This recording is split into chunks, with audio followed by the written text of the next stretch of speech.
Welcome into another episode of the Young Terps podcast. This is your host, Mason Viner, joined again by Ahmed Gafir. Ahmed, it's football season. Week 0 is here, but not quite yet time for our Terps. We got a defense preview coming on the show today. Yeah, I think obviously, like you said, week 0, get a chance to watch a little bit of football, get a chance to enjoy it a little bit. While Maryland, obviously, they won't have a scrimmage this weekend, but like we've kind of talked about through fall camp, lots to like on this defensive side of the ball. So we're gonna take a look at what to know, who to know, and where maybe the areas of concern. Yeah, and let's jump right into it. I think there's one question that has to be on the top of every Terps fan's mind, and that's, can this team finally find themselves a, I guess, Yannick Ngakoue type player out there, somebody that can come off the edge and actually provide some pressure? Yeah, I think that's going to be the biggest question kind of for this defense right now. And I think obviously Donnell Brown, I mean, when you look at when Maryland was able to get him, a former, did really well last year at St. Francis, was All-American before. I think he hit the portal maybe 2-3 days later. He announced his commitment to Maryland, so it was pretty quick. So he joined the team full time this summer for workouts. So he seems to be kind of that option A, where he's able to kind of lean on that speed with his size to maybe bend outside a little bit, work on his technique and pass rush moves a little bit more to maybe do so consistently. Kellen Wyatt's another guy where he's another backer where I think he can play and kind of factor into that rotation as well. But then, you look at defensive end as well, will Maryland be able to kind of generate some of that along the line? And I think Quayshawn Fuller is probably that guy where, we've heard some of the praise through the offseason. I've been mentioning it a couple of times on Inside the Black and Gold, and it seems like he's kind of that guy where he has some of that pass rush ability as well. So, but yeah, obviously being able to put pressure on the quarterback and doing so consistently has been the Achilles heel for Maryland. And really since Yannick Ngakoue, I mean, they had Jesse Annabonum and Byron Cowart for a little bit, where they were able to, generate some pressure on the outside, but just consistently doing so has been a problem for Maryland. So it does seem like Donnell Brown will kind of be that first option in order to fill that hole. Yeah, for me, when I look at it, it's all from a scheme perspective. B. Will's now in his second year, being the guy in the room for Maryland from a defensive perspective.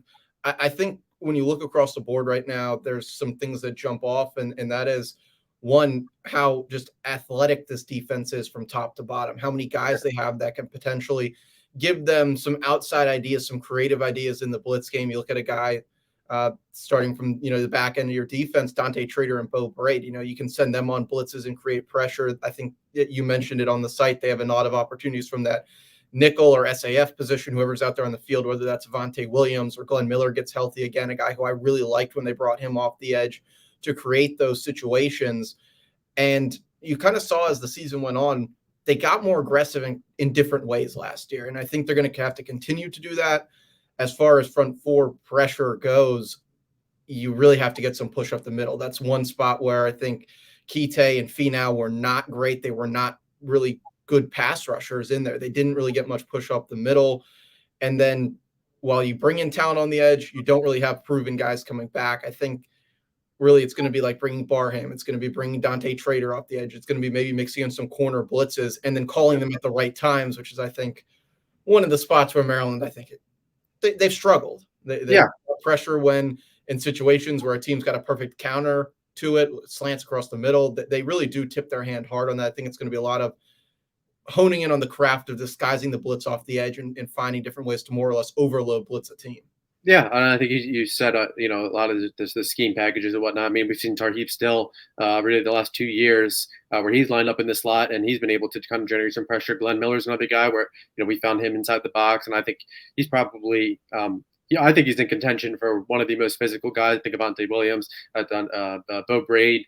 Those are two, obviously, others that come to mind. But I think Glenn Miller, like you said, when he gets healthy next couple of weeks, I think he'll kind of be able to be a factor in there. And I just think that the kind of the versatility with the nickel position and just really the ability in the secondary for a lot of these guys where, Jaquan Shepard, Tarheeb Still, bringing back second year when Gavin Gibson, once he's back on the field, but, Lionel Whitaker, Corey Coley, there's a lot of interchangeable parts, guys that have gotten some experience or been able to make strides over the offseason, where Maryland can, like you said, get creative a little bit. So I think that there's a lot to like in, kind of the secondary, and obviously that inside linebacker room. I think Jason Barham, he's gonna be a force. I think fans were able to kind of see just how impactful he can be, and kind of testament to him for starting every game that he was available, beating out two veterans for that spot. So I think he's going to be a key piece, and I think he'll be able to flash on the outside a little bit as well, but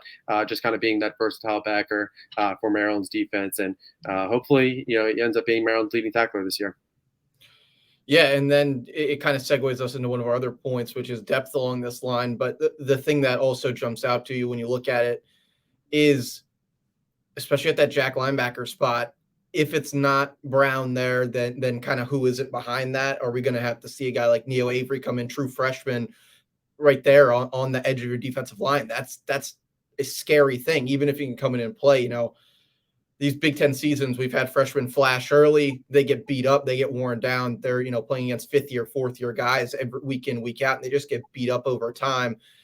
Do you see a guy like, Daniel Owens step in there? We've had a couple of these players that Maryland's pulled locally from the first Locksley class that are in year 3, 4, even year 2 guys with the program. Yep. Who can you kind of expect to step in and maybe take some of those reps? Yeah, I mean, I think Daniel Owens. I think he'd be more of like a defensive end. I think he'd kind of be behind like a Quayshawn Fuller right now. He's done. I mean, if you notice just what his body development from last year to this year has added incredible mass, and you can just see it in his upper body frame, just the way he's filled out. But another guy on the outside. I think obviously, like you mentioned, Donnell Brown, Riyad Wilmot. I think we've kind of seen a little bit of him, the last couple of years, rotational piece in the bowl game last year. So I think he could be a guy where we kind of see him a little bit situationally and to kind of iron out the depth. But obviously, like you said, there's not a lot of proven experience on the outside, and then along the defensive line, I think there's some pieces there. Like you said, just a lot of it unproven guys that are either kind of stepping up into new roles or newcomers that are kind of stepping into bigger roles from their previous spots.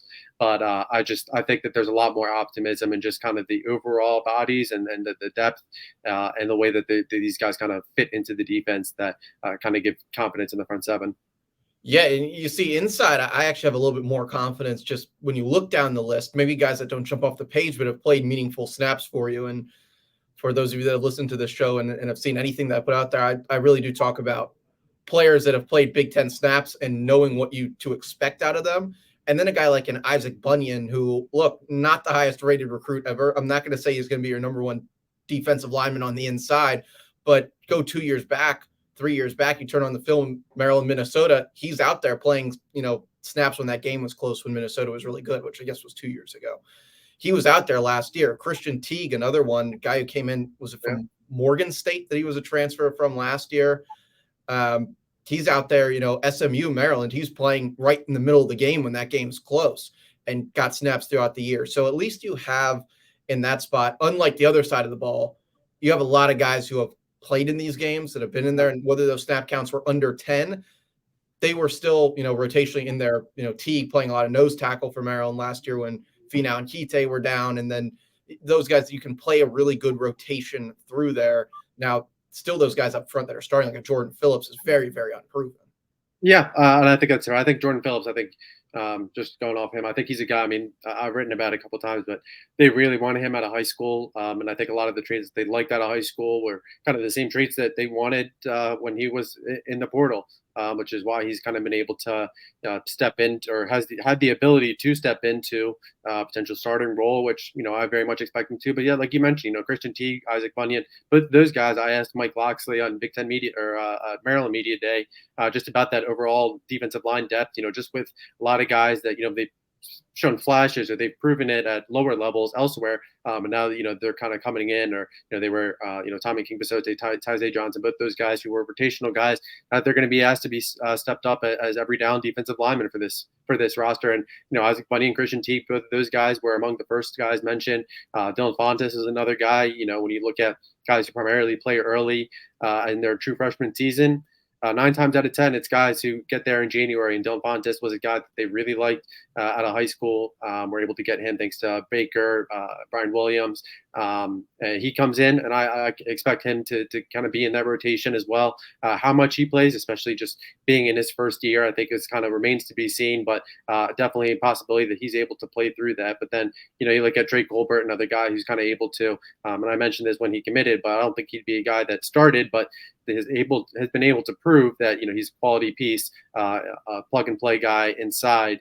Where he was able to do that at Angelo State this year, and now he's able to come in and be a rotational piece behind Tommy Akinbisote, or excuse me, Jordan Phillips inside. So I think that there's a lot of these guys that that in the role that they're in, like we saw Henry Tribuzzi a year ago, where he kind of made that jump up and kind of fit in a rotational piece, and he loomed large just kind of through the conference play and just kind of being able to, especially those short yardage situations. Trey Colbert is another guy who fits right into that mold. So I think that there's reason why that there's a lot to like, even with these guys like Tommy Akinbisote, Tyzay Johnson, but those guys, like I mentioned, stepping into bigger roles. Tommy Akinbisote, now is going to be about the consistency, the conditioning. Tyzay Johnson has been really good and just a natural leader in himself. So can he kind of be able to put the consistency on the field as well? I think, but those guys will have every chance to prove that they can as Maryland looks to make more of a push in the trenches.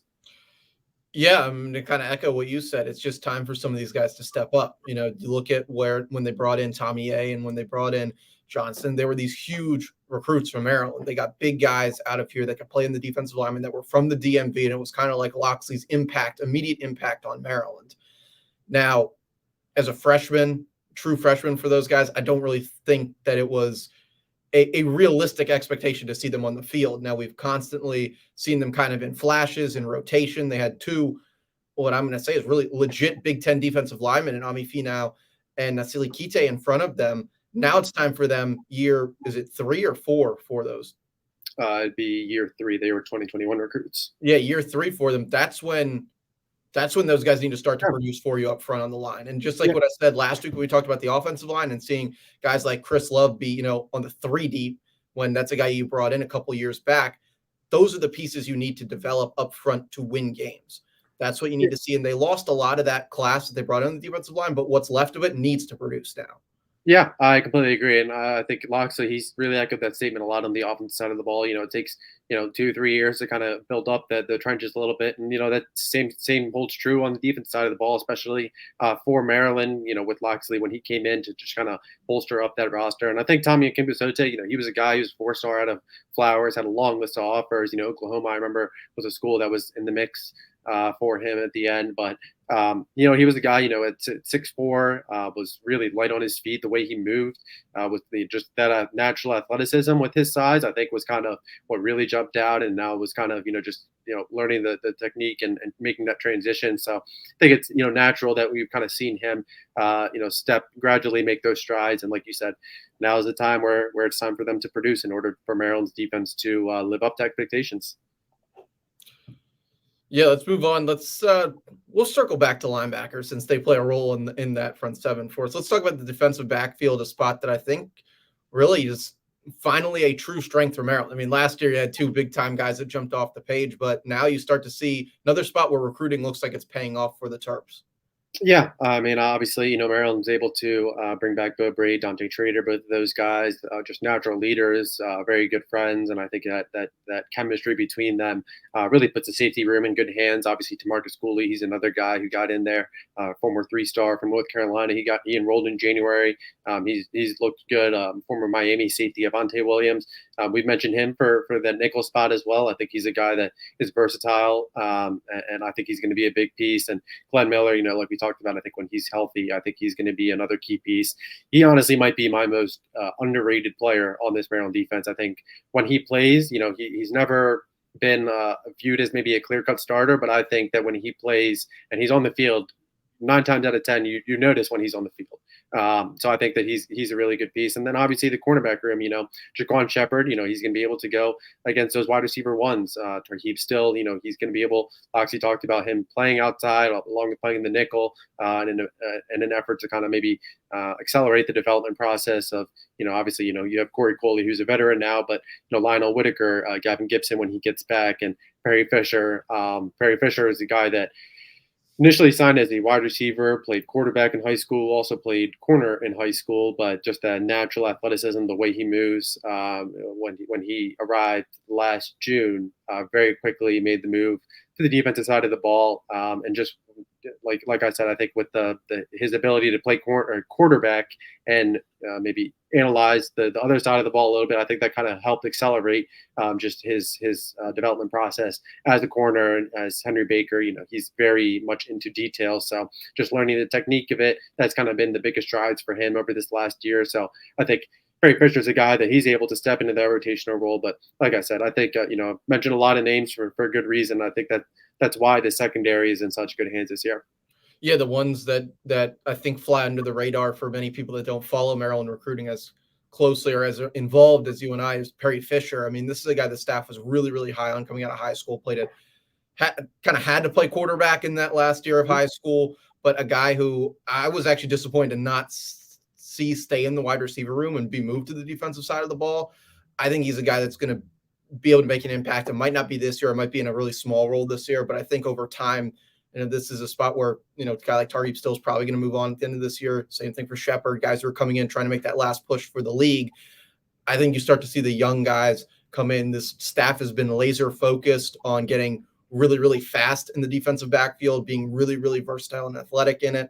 And the fact that I think you see two or even sometimes three safeties right now in the conversation to move and play in that nickel back role in some way just shows the job that they've done to get the right players on the team and to be able to kind of shift and tweak what they're doing week in, week out. A guy like, I feel like we keep throwing his name out, but a guy like Glenn Miller or Vontae Williams who can step in, play that nickel back role against teams that are going to love to run the ball and use their tight ends a lot, which everybody knows you're going to see in this conference, especially when they play Illinois midseason. You can bring one of those guys up and suddenly you have another one of your safeties on the field to stop the run, but they can also kind of flex, take on a tight end, take on a slot wide receiver.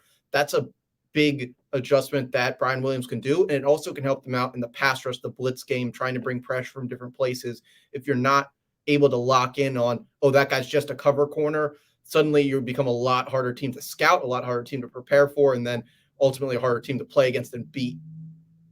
Yeah, I completely agree with that. I mean, like you said, just the ability to kind of have so many of these guys, where especially a lot of these guys, or if they didn't return, a lot of these guys got here in January, so they have about 7-8 months of kind of familiarity within the scheme, what's expected, and obviously Zach Spavital was the lone new addition on the defensive side of the ball, so a lot less familiarity there, or excuse me, a lot less transition on the defensive side of the ball there. So yeah, I think this secondary should be in good hands. I think obviously the focus is going to be able to generate turnovers, which they've been able to do during fall camp a little bit, especially early on, taking advantage of the offense in the red zone. So I think that's going to be the biggest item on the to-do list, create the big plays on defense. And I think we saw a little bit of it last year, but I think maybe doing so a little more consistency, just given the returning talent, I think that'll be the undoubted top focus.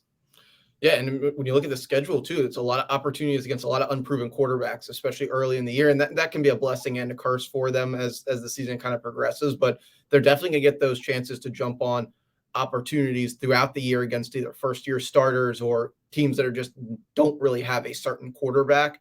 And I think that can really help them again play more aggressive, which is something that I know a lot of the fans have wanted to see. And I think that Locksley's kind of found is they're going to have to make plays. They're going to have to get turnovers. They're going to have to force teams to, kind of be a little bit afraid or play a little bit more inside of what you want them to do. But when you're playing defense, you have to force them to do that. You have to take away what a team's strength is. And I think that this unit, especially with the coaching staff, something that I even forgot to mention until you brought it up, they've had a lot of turnover year over year.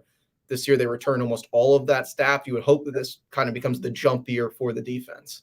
Yeah, I agree. I think that the defense, I think they staff wise, chemistry wise, and players, I think there's a lot of confidence in just kind of what Maryland brings back on defense. And I think obviously last year, fans were big feather in the cap was Maryland's first to second half progression under Brian Williams. So I think just having him back under that second year, just the overall familiarity on that side of the ball, I think just really is really why Maryland's defense should be at least in the top half of the Big Ten.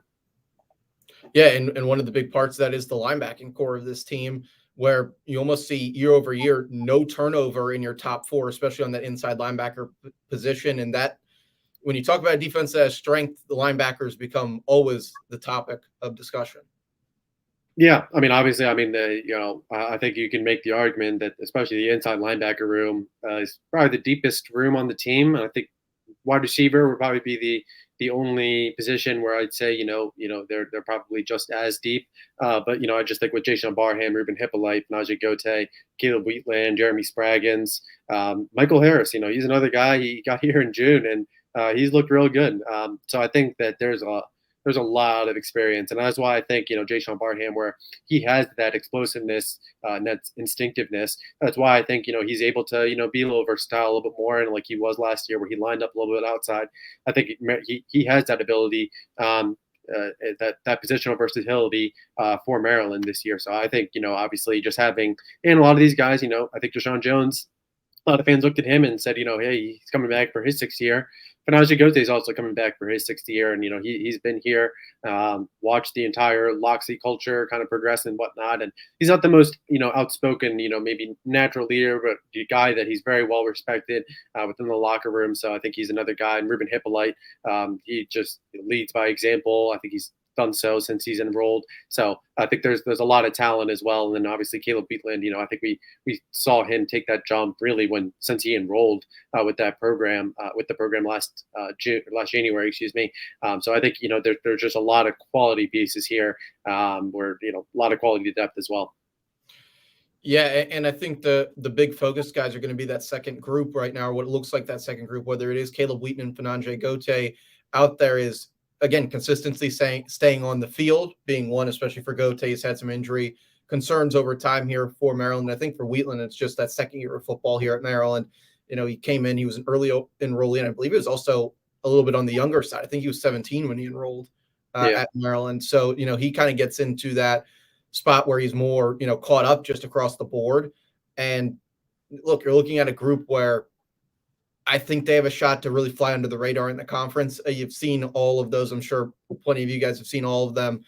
The top 5 lists from all like the BTN, position group experts, and you're not seeing a lot of Maryland players on there in spots where I think, or not a lot of Maryland position groups either, in spots where I think they might belong. And this linebacking core is one that was brought up, when BTN was at Maryland, they talked about it a little bit. I think every Maryland expert has talked about it. And you just see, it's always been that position of concern. Who they need like a 4th linebacker this year. They need to bring in, they have 2 good linebackers, but you really need like 4 to 5 to almost 6 to really be successful in that. And they just don't have that. They only have a top 2. This is the spot, again, where you see recruiting start to happen now years into a program. You see a couple of guys who kind of have, fallen a little bit down the depth chart, but now they're back up on it.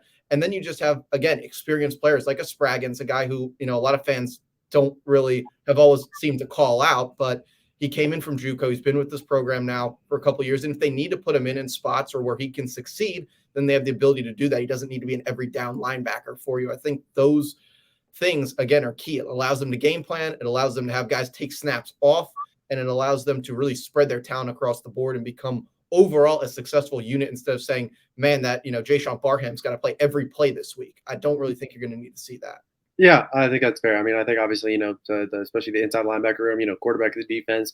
I just think that, this room is proven. There's no questions really about it, whether it's talent, whether it's depth.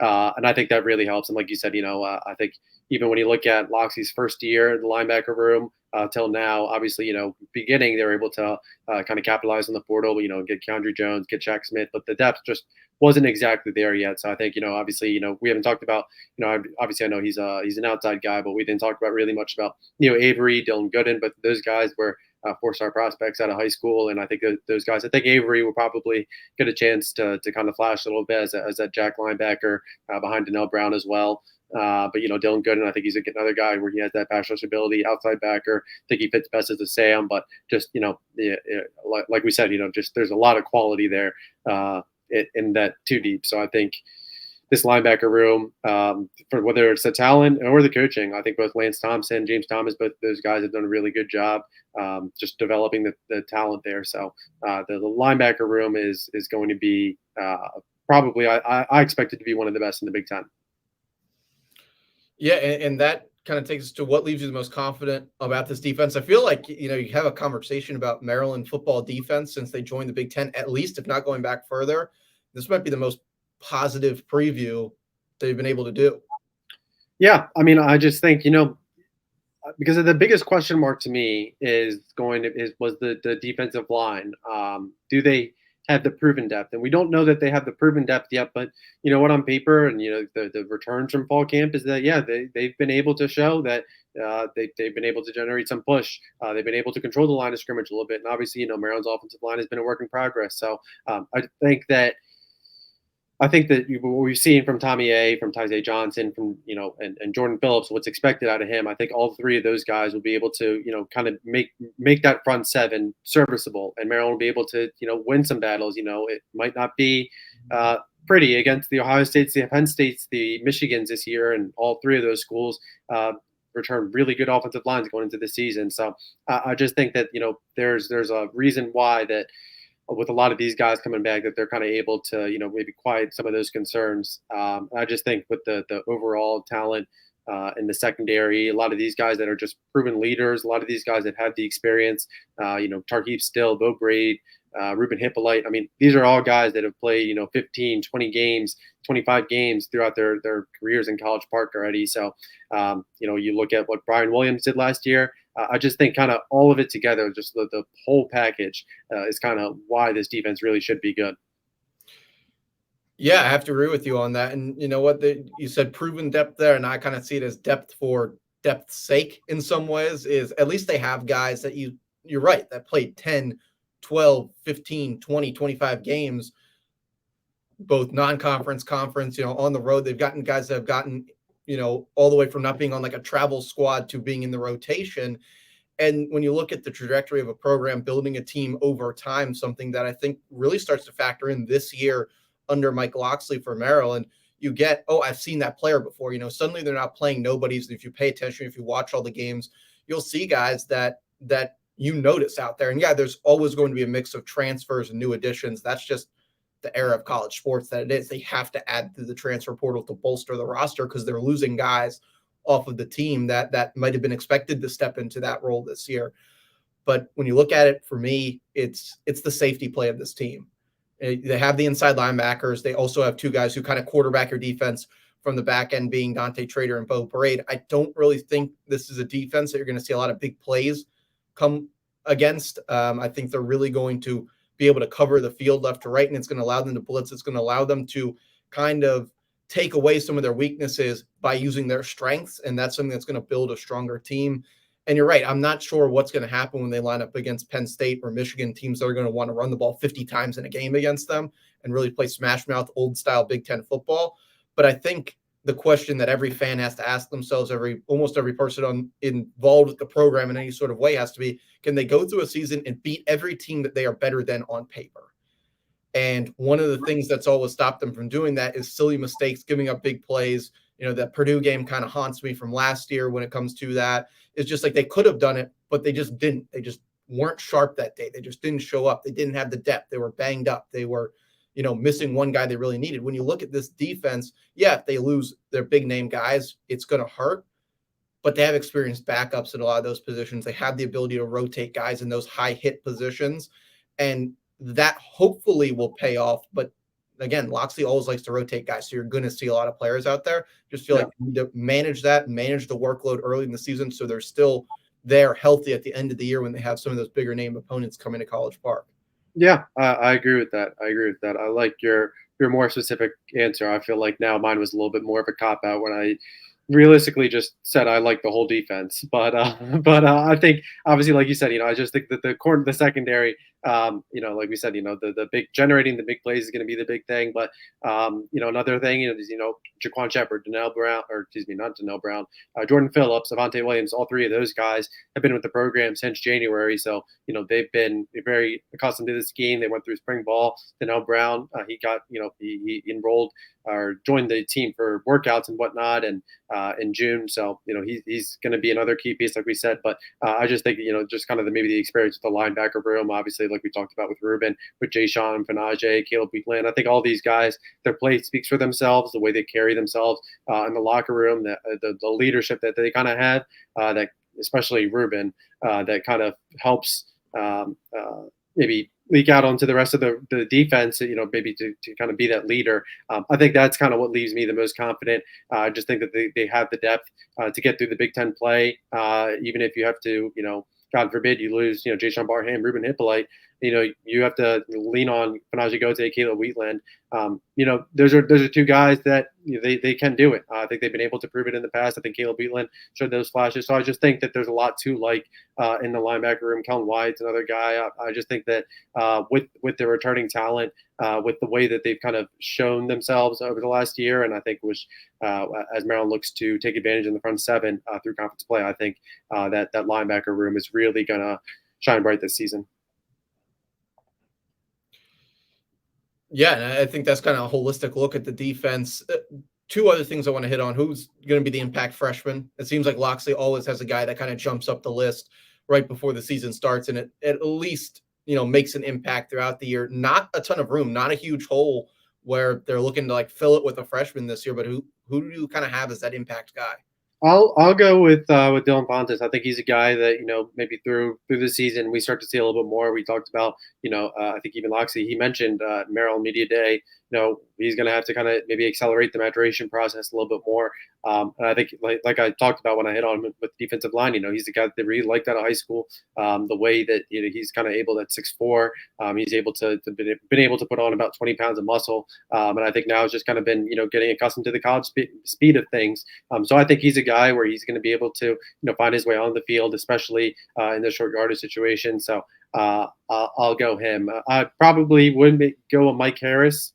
I just think, like I said, I think that linebacker room is going to be really good. So I think Mike Harris could possibly be that luxury. Yeah, I have to go Neo Avery on this one. I just think it's because he may just get the most snaps out of any freshman on there. I mean, I would clearly, if it was last year, the year before, I would have been saying it's Mike Harris just because they need another guy in that room. But I'll have to kind of tag off what you said and just say it's such a strong unit that hopefully he doesn't really need to take a ton of snaps, unless he's really, really beating out guys. Yeah.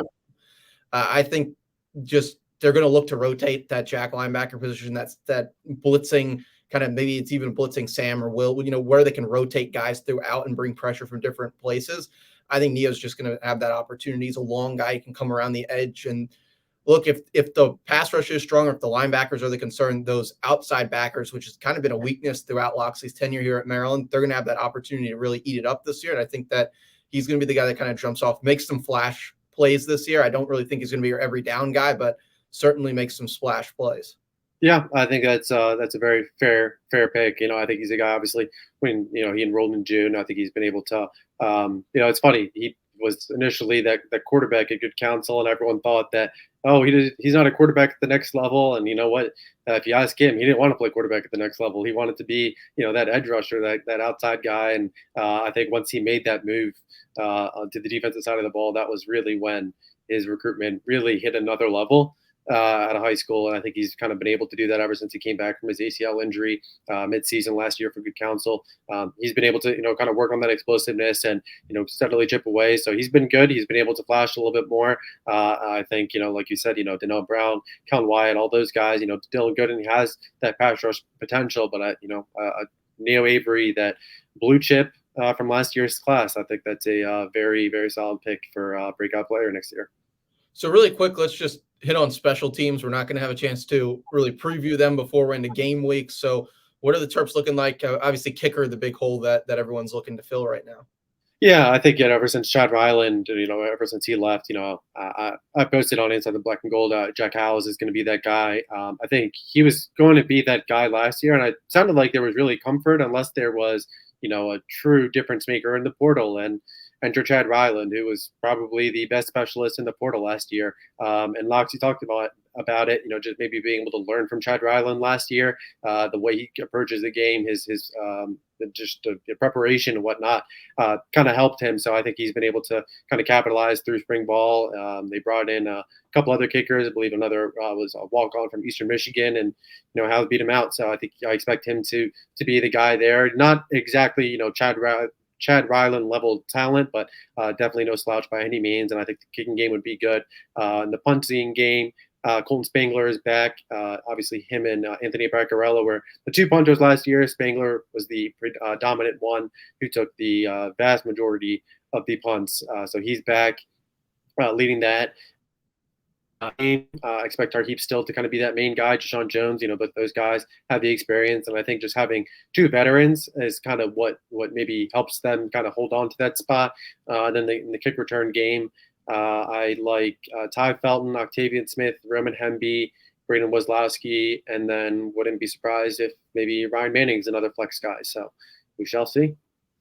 Yeah, we certainly will. I think Octavian Smith just has that big boom player capability that everyone's looking for, at least in the recent Maryland fan, I guess, history. You had guys like Stephon Diggs returning kicks, Will Likely, that were always that threat to break it. And we just haven't really seen that out of the return game since. And I really think that Octavian Smith's that guy. I wouldn't be surprised by the end of the season if we see him on both. I know Loxley is more conservative in the punt game. Deshaun Jones really isn't going to break one for you. I don't really think Tarheeb still, other than that, I guess he had that punt return for a touchdown against Virginia Tech, but they're not really guys who are, your fastest or most. They're looking to catch the ball. A lot of fair catches from Maryland's what we've seen in Loxley's time. But I think Octavian Smith, I wouldn't be surprised if he cuts out that role of just bringing back that explosion to the return game.